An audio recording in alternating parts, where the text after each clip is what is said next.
So how did Hellen Keller how did Hellen Keller inspire you? Because this is somebody where I'm like, okay, I remember reading about her in school, but I don't remember. I've never heard anybody be like, my inspiration is Hellen Keller, which I thought was kind of it was unexpected. So I watched this movie called The Miracle Worker. Long story short, Yeah. it's basically about this woman who's a teacher who goes to Hellen Keller's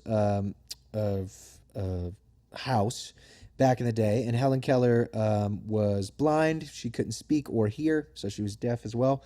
And there's a scene in the movie where she's basically walking around. I mean, she's like low-key living on a plantation. Like, her parents are like, you know, super wealthy and got all these black folk working for them, and it's like kind of weird actually to watch it now. But anyway, so they're at this like really long table eating breakfast, and little Helen's just going around putting her hands in people's shit and just eating it, you know, eating eggs and bacon and whatever.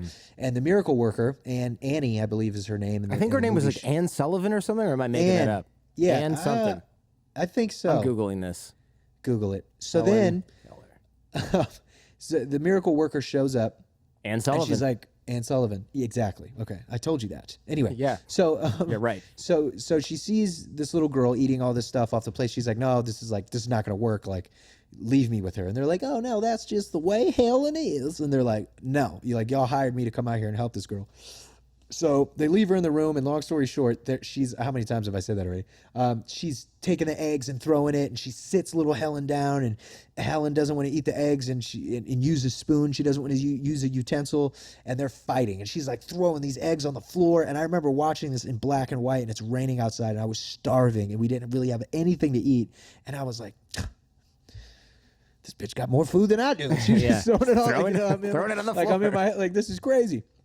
But by the end of the scene, it's a really beautiful moment where the mother comes in once all the fighting is kind of stopped, and Helen's there, and she's like, Annie tells the mother, Helen used a spoon to eat her eggs, and she's like, oh my God, a spoon! Like, but this is huge. Like, this girl's never done anything like this before. You know, it's like insane.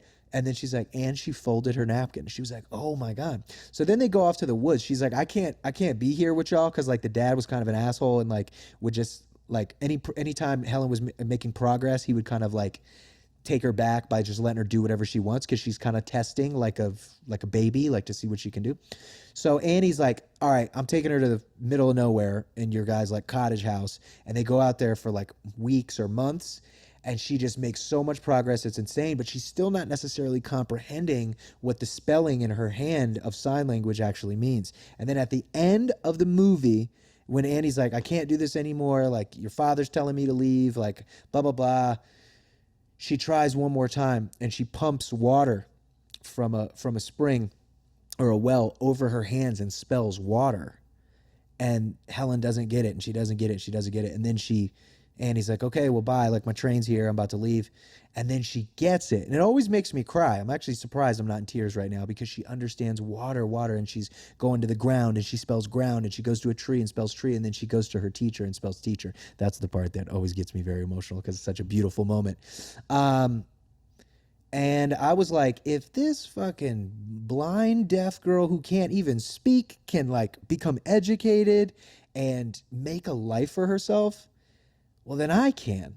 I could do that. I'm more well off. Not in that. I'm saying I'm privileged. I'm like you have all your senses. Yeah, exactly. Fortunate or whatever. I'm fortunate. Yeah. I'm blessed. Like, I can make it, and I've always kind of equated a lot of my thought process to that. If I didn't understand something, if I didn't know how to rhyme the best, or rap the best, or produce and make beats the best, or record myself on Cool Edit Pro the best, it was just about the process of understanding and comprehending what water meant and how to spell it.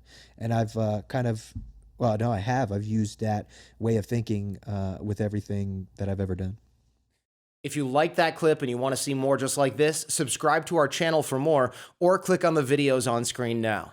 To see full-length episodes, check out our main channel in the description below.